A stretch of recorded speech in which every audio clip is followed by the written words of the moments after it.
A graça e a paz de Jesus Cristo. Seja muito bem-vindo a esse canal que compartilha leituras, estudos, meditações e reflexões com base nos capítulos da Bíblia. Hoje nós vamos estudar, meditar em Eclesiastes no capítulo 11. E se você é novo por aqui, eu te convido a se inscrever no canal e a ativar as notificações, que sempre que nós postarmos um novo vídeo, você será comunicado. E se você conhece alguém que gosta também desse conteúdo de estudos bíblicos, de meditações e reflexões com base na Bíblia, divulgue o canal compartilhando com esses seus amigos e familiares para que mais pessoas possam conhecer as Escrituras, a palavra de Deus.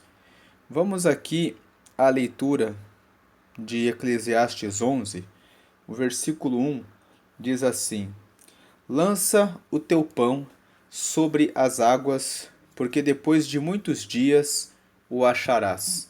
Versículo 2: Reparte com 7, e ainda até com 8, porque não sabes que mal haverá sobre a terra. Esses dois primeiros versículos nos falam a respeito da generosidade. O pão é aquilo que, em geral, você trabalhou para você poder ter esse pão. Se você não trabalhou para ter o pão, alguém deu a você. E no final, o pão é algo que você tem, que você carrega com você. Pode ser um dom, pode ser um talento, pode ser um conhecimento, pode ser uma peça de roupa, um sapato, um livro que você tem e com o que você pode ajudar alguém. Pode ser também recurso financeiro, com o qual você pode abençoar uma pessoa. O pão também pode ser a palavra de Deus. Jesus disse: Eu sou o pão da vida, o pão que desceu do céu. Né? Quem come da minha carne tem vida. Então, quem estuda a palavra de Deus e conhece a palavra de Deus ganha vida. Então, lança aquilo que você tem, que é teu, que é bom, sobre as águas. Águas também simbolizam vida, porque o nosso corpo é formado em grande parte de água. Então, quando fala o texto, lança o teu pão sobre as águas, porque depois de muitos dias o acharás, ele está dizendo, lança aquilo que você tem sobre as pessoas. Ajude as pessoas. Tenha generosidade com as pessoas, porque sobre as águas é sobre as pessoas, sobre outras vidas. Porque depois de muitos dias o acharás. Sempre que você agir com generosidade em relação às pessoas, certamente que dentre as tantas pessoas que você tiver agido com generosidade, elas vão querer ajudar você também. Porque existe uma lei da reciprocidade. O ser humano, ele tem essa necessidade. Quando alguém lhe faz o mal, o ser humano tende a querer retribuir com o mal. E quando alguém lhe faz o bem, o ser humano tem a tendência de querer retribuir com o bem.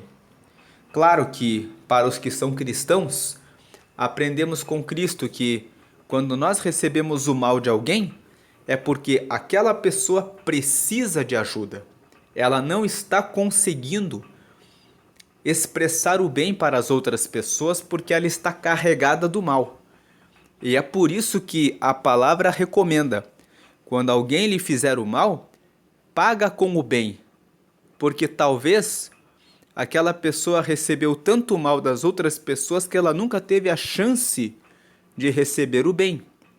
Mas quando você dá o bem, lança o teu pão sobre as águas, mesmo que aquela água esteja um pouco turva, aquela água pode ser limpa, pode ser purificada, pode ser recuperada a partir da vida que você está oferecendo para aquela pessoa. Por isso, seja generoso porque depois de muitos dias o acharás. Quantas pessoas não conhecem depoimentos de pessoas que disseram: eu estava muito mal e de repente eu conheci uma pessoa da igreja que começou a me ajudar e me ajudar, e depois de receber tanta ajuda e tanto amor, eu vi que alguém se preocupava comigo e a partir desse momento eu mudei, porque eu percebi que existe vida, que existem pessoas que se preocupam comigo. Por isso, lança o teu pão sobre as águas, porque depois de muitos dias o acharás. Esse águas também simboliza direção. Quando você fala em águas, você fala em lago, em rio, em mar. E quando você lança alguma coisa sobre as águas, o rio, o lago, o mar, levam essa coisa que você jogou para várias direções. Não fique olhando onde você vai fazer o bem. Que você possa fazer o bem e lançar o teu pão, a sua generosidade em todas as direções. Que todos os lugares em que você vá, você possa espalhar o bem e espalhar a generosidade. Esse é o versículo 1. O versículo 2, ele traz a mesma ideia. Só que ele fala assim: reparte com 7 e ainda até com 8, porque não sabes que mal haverá sobre a terra. O versículo 2 fala: quando você age com generosidade com várias pessoas, quando você compartilha o bem, no meio, você não sabe o que pode acontecer amanhã. Você não sabe o que pode acontecer no futuro. Mas de você agir sempre com generosidade, sempre no dia da dificuldade que eventualmente pode acontecer sobre você amanhã, você vai ter, pela lei da semeadura, o retorno. O próprio versículo 1 fala: depois de muitos dias o acharás. Alguém vai encontrar você para lhe ajudar no momento em que você precisar. Nem sempre vão ser aquelas pessoas que você ajudou, porque na lei da vida você ajuda 7 pessoas e às vezes aquelas 7 não ajudam você. Mas as leis da natureza, da vida, fazem com que surjam outras pessoas que você nunca viu para ajudarem você. Porque a força e a energia da bondade e da generosidade que você lançou sobre a terra volta para você. Existe a lei da semeadura, que foi estabelecida por Deus na terra, que tudo que o homem semear, isso também ceifará. Então, pode não voltar no tempo que você espera e nem das pessoas que você espera, mas certamente retorna para você. Uma outra aplicação desse versículo 2 é: reparte com 7 e ainda até com 8, pode significar a diversificação dos seus investimentos. Na área financeira, existem várias aplicações. Existe poupança, existe compra de imóveis, existe compra e venda de veículos, existe renda fixa, existem ações, existem ações de caridade que retornam com a isenção de impostos. São vários, existem planos de previdência. Então você pode pensar assim: reparte com 7. Não tenha todo o seu dinheiro em um único investimento.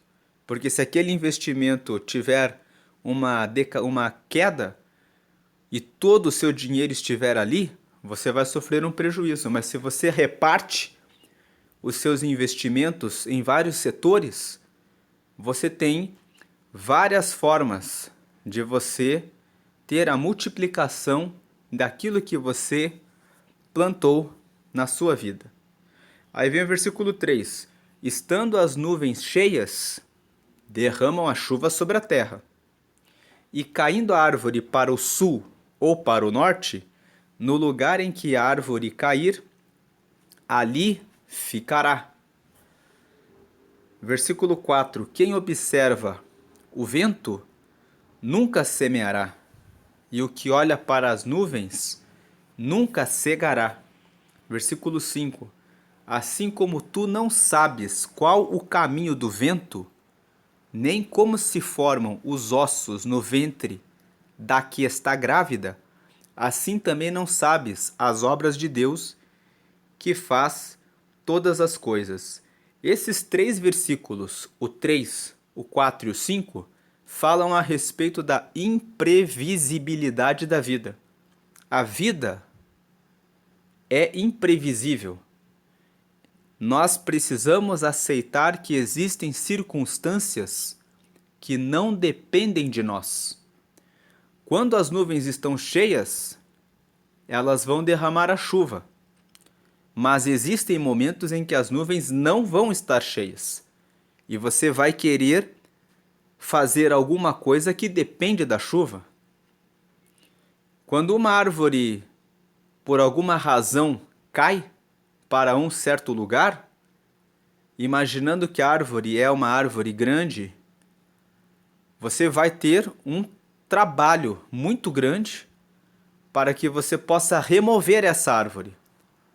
Se ela caiu para o sul ou se ela cai para o norte, no lugar em que ela cai, ela fica. Então, o que você vai fazer quando as circunstâncias da vida colocarem um obstáculo diante de você? O versículo 4 fala: quem observa o vento nunca semeará, e o que olha para as nuvens nunca cegará.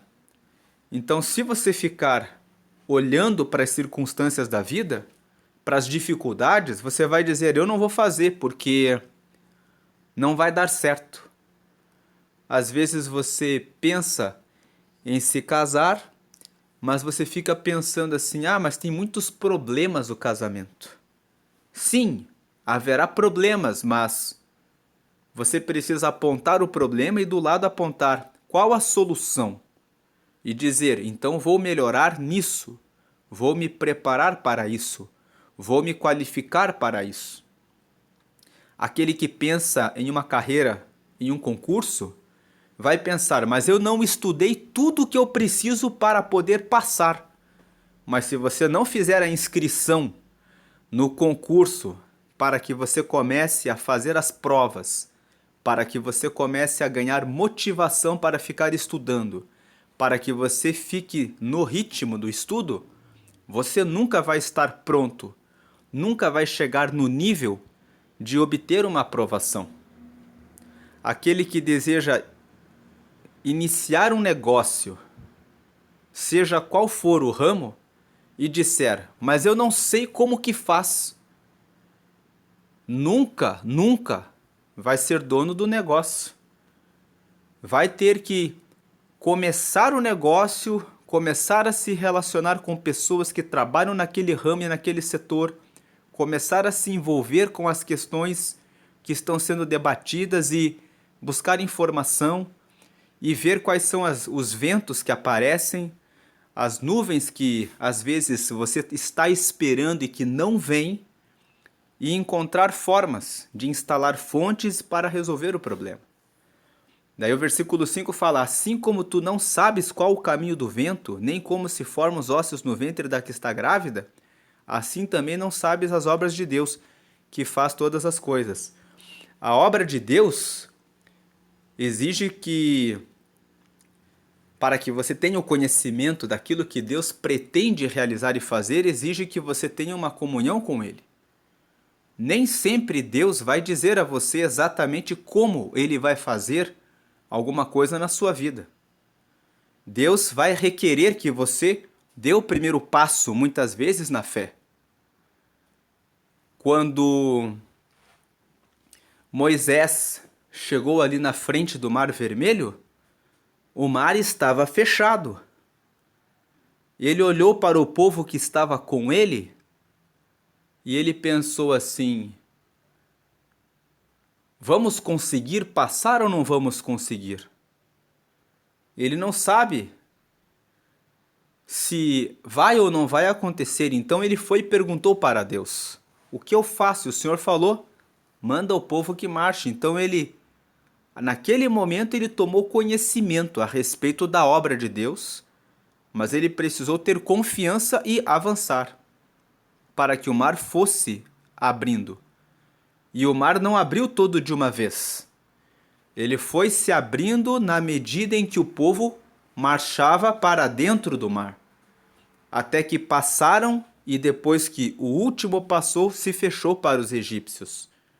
Então, muitas vezes, a vida vai exigir que você não olhe para a nuvem, nem para o vento, nem para as circunstâncias, assim como os ossos que se formam no ventre daquela que está grávida, e você não sabe como que ele se formou, como que se formaram, assim também a vida exige que você tenha coragem, que você busque informação, que você se prepare, que você busque conhecimento, que você tome decisões que te levem a alcançar aquilo que você está buscando. Aqui nesse capítulo 11 de Eclesiastes, nós vemos que existe o emprego dos elementos da natureza. Salomão aqui, ele usa a contemplação como ferramenta principal para a comunicação da sua mensagem. Ele olha para a natureza, para o pão que é jogado nas águas e depois circula pelas águas e volta para você. Fala aqui das nuvens, que quando elas vêm e elas estão cheias, vai chover. Tem momentos em que a vida vai ser boa. As nuvens vão estar cheias e vai haver derramamento de chuvas. Mas tem momentos em que haverá dificuldades. A natureza revela isso. E assim como a natureza mostra isso, ela nos ensina questões para a nossa vida pessoal. Versículo 6. Pela manhã, semeia a tua semente. Veja que o versículo 6 existe um comando aqui. Acorde cedo e semeia a tua semente. Existe um conselho aqui. Então, não fique olhando para as circunstâncias. Quem quer ser aprovado em um concurso público, acorda cedo e estuda todo dia. Semeia a tua semente.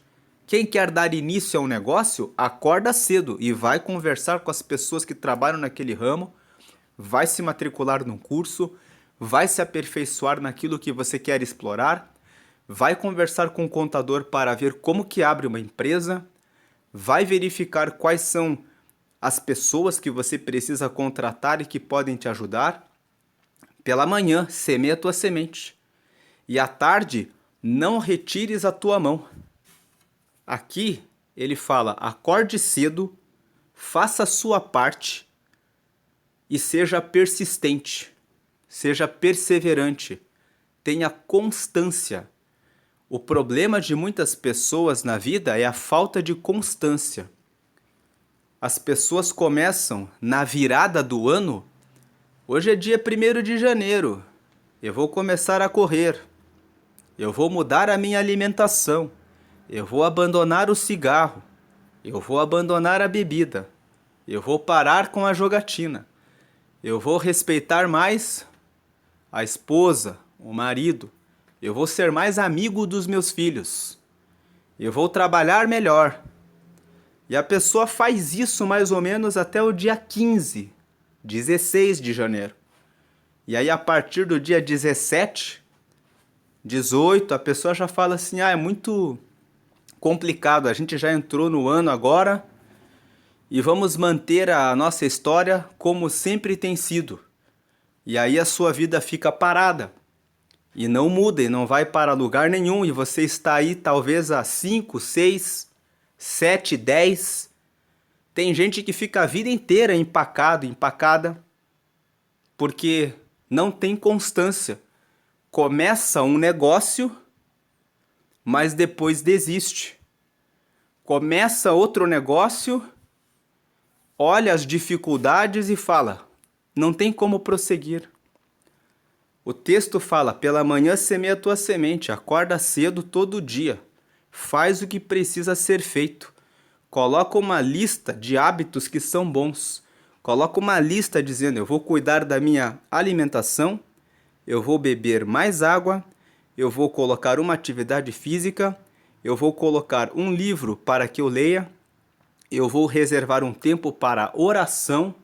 A oração, inclusive, pode vir em primeiro lugar. Logo que você desperta, você já deve dizer: obrigado, obrigada, Deus, por mais um dia de vida, e hoje eu declaro que vai ser um dia maravilhoso e um dia excelente em que Deus vai estar comigo em tudo o que eu fizer.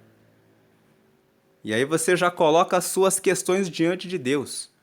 O meu objetivo, Deus, é receber essa aprovação nessa prova, é montar esse negócio. E aí você já fecha os seus olhos e imagina eu fazendo isso, dando resultados positivos.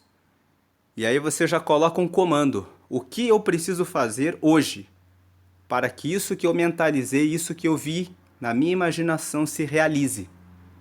E aí você começa a agir no seu dia a dia, fazendo o que tem que ser feito, semeando semente, colocando semente, estudo, conhecimento, treinamento, cuidando da alimentação, sabendo que aquilo que você está fazendo está produzindo um bom resultado no decorrer da sua vida na Terra. Quando chega de tarde, aparece alguém no seu caminho e fala: para que estudar tanto? Para que cuidar tanto da alimentação? Para que fazer atividade física? E aí você tem que lembrar desse texto: não retires a tua mão de tarde. Fala: eu estou no meu objetivo. Acordei cedo com esses propósitos e eu estou aqui sendo persistente, constante, fazendo todo dia o que tem que ser feito. E ele fala aqui, no versículo 6, porque tu não sabes qual prosperará. Pela manhã semeia a tua semente, à tarde não retires a tua mão, porque tu não sabes qual prosperará, se esta, se aquela, ou se ambas igualmente serão boas. O versículo 6, na parte final, fala que o ideal... Não, ele fala que o ideal não, ele recomenda que você tenha várias fontes de conhecimento, de prosperidade. Tem muitas pessoas que trabalham com registro na carteira e ficam trabalhando e reclamando das dificuldades financeiras que passam. Mas elas não expandem a mente para pensar que elas podem fazer uma renda a mais, uma renda extra. Podem fazer, de repente, a venda de algum outro produto, podem aprender uma nova atividade para que possam prosperar mais e podem crescer, prosperar, lançando mais sementes. Então, o versículo 6, ele fala sobre isso, fala sobre acorde cedo, semeie semente, aqui falando singular, semente, mas semeie várias sementes, para que você tenha várias plantações na sua vida, para que você tenha vários recursos, para que você tenha abundância. Seja constante, começa de manhã, no seu propósito, no seu objetivo, e seja constante, faça sempre. Você que tem dificuldade de desenvolver um hábito, não coloque tudo de uma vez. Você pode colocar uma lista dizendo: oração, meditação na palavra, beber mais água, cuidar da alimentação, praticar uma atividade física, ler um livro, fazer tal coisa do empreendimento ou ir para o trabalho, fazer o trabalho, voltar e estudar uma segunda forma de conseguir renda, que as pessoas chamam de o trabalho depois do trabalho. Você faz aquele trabalho onde você tem a sua primeira fonte, depois você volta e procura se reunir com pessoas e grupos que estão buscando novas atividades, para que você possa aprender novas atividades. E aí você coloca assim, no primeiro mês. No primeiro mês eu vou me dedicar a todos os dias acordar cedo e orar, e ler a palavra, e praticar uma caminhada para começo e beber a água. E você fica no primeiro mês dedicado a repetir esse hábito, até que esse hábito se torne uma coisa fácil para você fazer. Depois que você conseguiu fazer isso se tornar fácil, aí você vai avançando e acrescentando novos hábitos até que as coisas comecem a ficar fáceis para que você possa fazer. Esse é o versículo 6. Versículo 7. Verdadeiramente suave é a luz, e agradável é aos olhos ver o sol. Versículo 8. Mas se o homem viver muitos anos, e em todos eles se alegrar, também se deve lembrar dos dias das trevas, porque hão de ser muitos. Tudo quanto sucede é vaidade. No versículo 7, ele está dizendo assim: a luz é uma energia que te traz calor e que te traz visão, clareza a respeito do ambiente em que você está. As trevas geram uma sensação de medo, insegurança, incerteza. Quando você passa em um lugar escuro pela noite, você, dependendo do lugar, você fica com receio, você fica com medo. Você não sabe o que está por ali. Então, quando ele fala no versículo 7, verdadeiramente suave é a luz e agradável é aos olhos ver o sol, ele está dizendo assim: é muito bom que você se exponha à luz. É muito bom que você se exponha à energia e a ambientes em que as pessoas transmitem luz. É muito bom que você coloque diante dos teus olhos aquilo que vai te trazer luz, como o sol. O sol é uma luz bastante forte.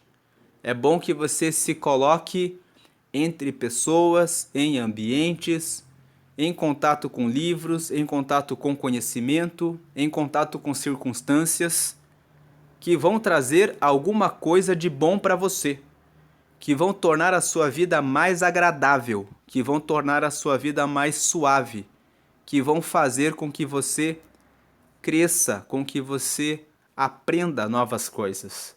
Se exponha a isso, porque a luz, ela é uma experiência que nós temos.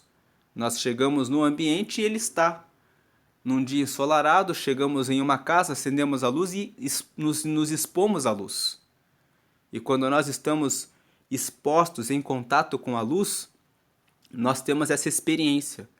Segurança, porque podemos ver exatamente o que está à nossa volta. Então, você conviver com pessoas obscuras, pessoas que têm caráter duvidoso, que não trazem luz, você fica desconfortável, porque você não sabe o que esperar daquela pessoa. Então, escolha suas amizades. Verdadeiramente suave é a luz. Quando você busca a luz nas pessoas que andam à sua volta, nos ambientes em que você vai, naquilo que você está conhecendo, estudando, você vê, isso aqui tem um conteúdo que vai me trazer revelação. Revelação no sentido de que vai me revelar aquilo que eu não conheço. Vai me trazer informação, conhecimento. Isso vai ser agradável para mim. Então ele fala no versículo 7, verdadeiramente, é muito verdade que a luz é boa, que por os olhos olharem o sol é bom, ou seja, aquilo que traz, que aquece o coração, que te traz alegria, que te traz o bem. é bom que você se exponha a isso. Versículo 8. Mas se o homem viver muitos anos e em todos eles se alegrar, também se deve lembrar dos dias das trevas, porque hão de ser muitos. Tudo quanto sucede é vaidade. No 8 ele está dizendo, se você está passando uma fase muito boa, de muitos anos, com crescimento, com sucesso, com alegria, com realização, com felicidade, lembre que dos dias em que você passou por dificuldades, porque a vida, ela é assim. Ela não é uma crescente só de coisas boas. Vai haver momentos em que a vida vai ter algumas dificuldades e não serão poucos. Ele fala aqui, ó, porque hão de ser muitos. Ou seja, vai haver muitos obstáculos, vai haver muitos dias em que você vai se preocupar, em que você vai ter problemas. Tudo quanto sucede à vaidade, vaidade é aquilo que passa, é aquilo que é vão, né? Vaidade é a qualidade do que é vão. O que é vão é aquilo que passa. Então ele está dizendo assim, nessa vida tudo passa. Você tem muitos dias bons, mas você também tem dias ruins e você tem que entender isso, né? Qual a importância de você ler esse versículo? Eu vou precisar desenvolver paciência, resiliência, constância, consistência. Eu vou ter que ter persistência naquilo que eu estou fazendo. Constância, que nós falamos ali quando meditamos nos versículos 3, 4 e 5. A vida vai trazer circunstâncias. Aqui, o texto de Eclesiastes 11 usa os elementos da natureza, da contemplação da natureza, como forma de falar a respeito de verdades da vida. Então ele olha assim, a nuvem nem sempre está cheia. Você não sabe como que se formam os ossos no ventre daquela que está grávida. Tem coisas na vida que não estão sob o nosso controle. Tem coisas na vida que não estão sob o nosso domínio. Mas os nossos dias aqui na Terra não precisam ser difíceis. Se nós tivermos resistência, perseverança e constância e entendermos que nós precisamos nos preparar para vencer os dias maus também, vamos poder gozar mais facilmente os dias bons, porque o dia bom todo mundo goza, o dia bom todo mundo vive. O dia bom é fácil de você levar, mas o problema é quando vem as situações de imprevisão. Se você se preparou, se você foi generoso, lançou o teu pão sobre muitas águas, se você se reuniu e fez contato com muitas pessoas e repartiu com muitos, para que no dia em que você precisar, alguém possa voltar a você e dizer, essa pessoa me ajudou. Ou para que o próprio Deus, pela lei da semeadura, pense, ele não vai perecer, porque lá ele praticou muitos atos de bondade. Porque aquelas pessoas a quem você ajudou, elas podem faltar. Elas podem decepcionar. Jesus curou 10 leprosos e apenas um retornou para agradecer. Onde ficaram os outros 9? Mas o fato é que pelo menos um voltou para agradecer, porque ele manifestou a cura sobre 10. Então a cada 10, um voltou para agradecer. Versículo 9. Alegra-te, jovem, na tua mocidade, e alegre-se o teu coração nos dias da tua mocidade. E anda pelos caminhos do teu coração e pela vista dos teus olhos. Sabe, porém, que por todas essas coisas te trará Deus a juízo. Versículo 10. Afasta, pois, a ira do teu coração e remove da tua carne o mal, porque a adolescência e a juventude são vaidade. Os versículos 9 e 10 são conselhos para o nosso tempo de mocidade e de juventude. Ele diz para que o jovem se alegre enquanto é jovem, quando ele fala nos dias da mocidade. Que ele ande pelos caminhos do coração e pela vista dos olhos, ou seja, que faça tudo o que quiser. Que seja livre, que seja livre para fazer tudo o que você quiser. Não permita que ninguém venha querer dizer a você o que fazer. Mas ao mesmo tempo que você não deve permitir que alguém diga para você o que você deve fazer, tem a parte final do versículo 9. Sabe, porém, que por todas as coisas te trará Deus a juízo. Todas as coisas que você tomar a sua decisão, você vai ter as consequências para que você pague.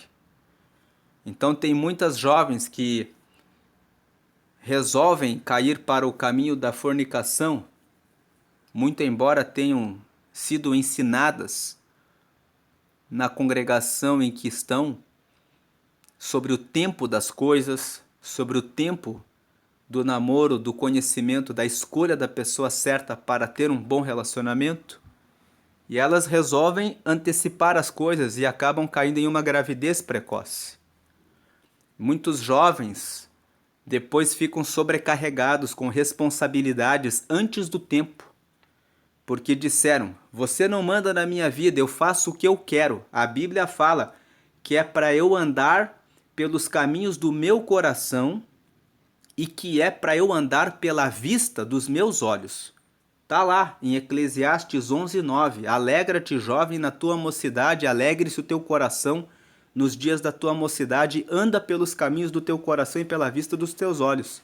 Eu tenho o direito de fazer o que eu quiser, de decidir a minha vida, porque a própria Bíblia fala isso. De fato, o versículo 9 fala isso.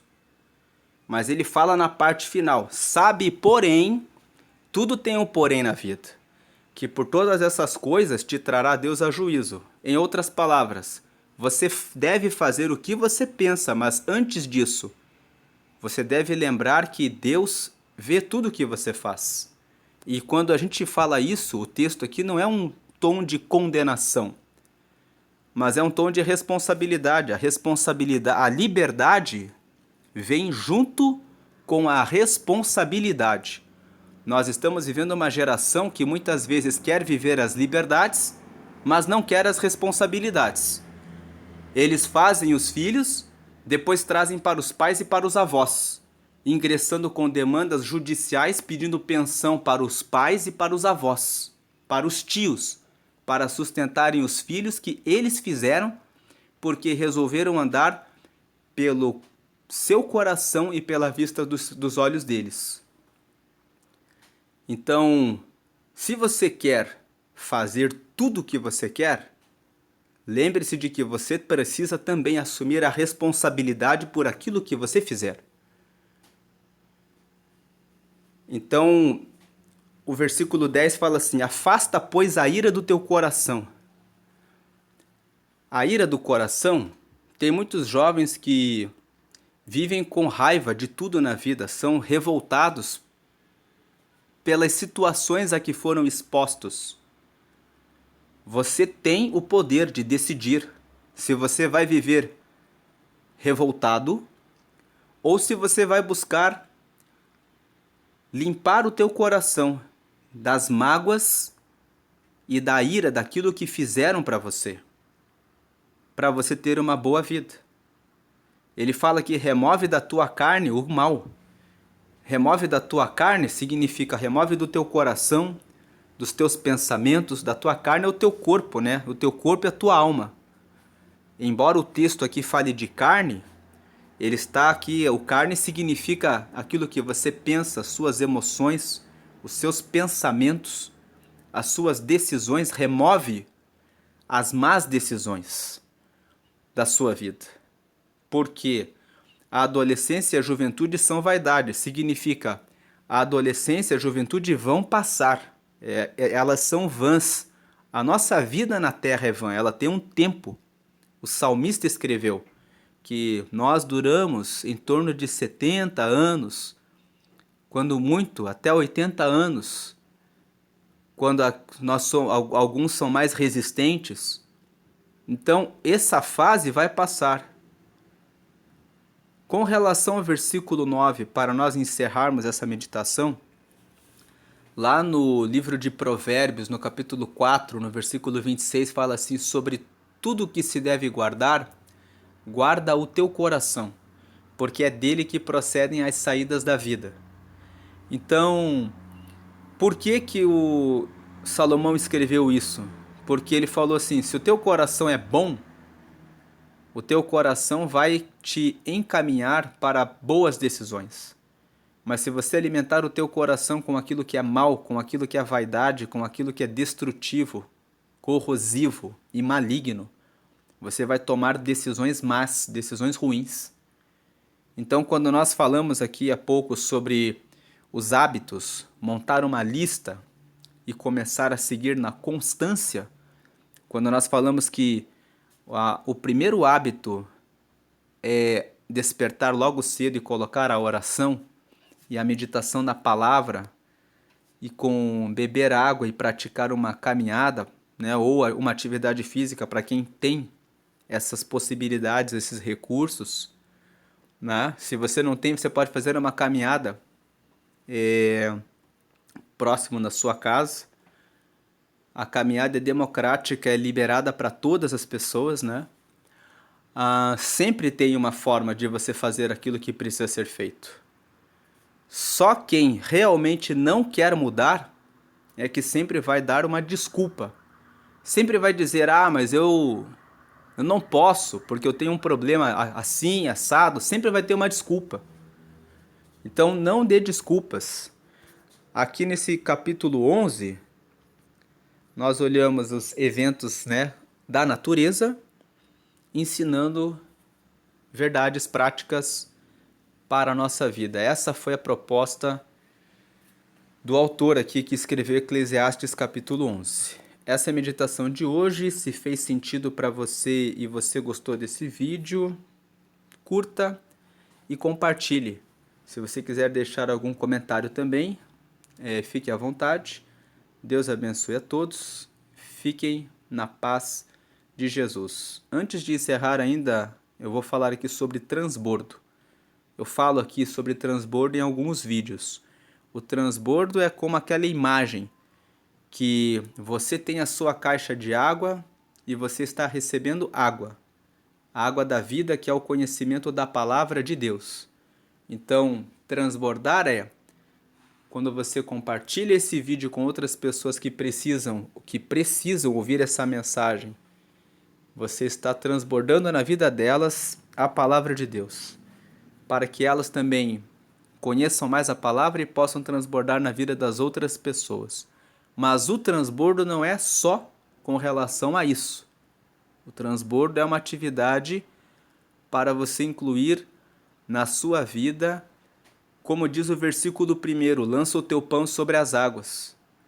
É um calçado que você pode dar a alguém, um livro que você pode dar a alguém, um auxílio que você tem recurso e você pode tranquilamente abençoar alguém, um conselho, uma instrução que você recebeu e que você vê que uma pessoa está indo por um caminho ruim e que você pode ajudar aquela pessoa. Transborde na vida das pessoas aquilo que você tem de bom. Tenha generosidade. Coloque o transbordo como um princípio na sua vida.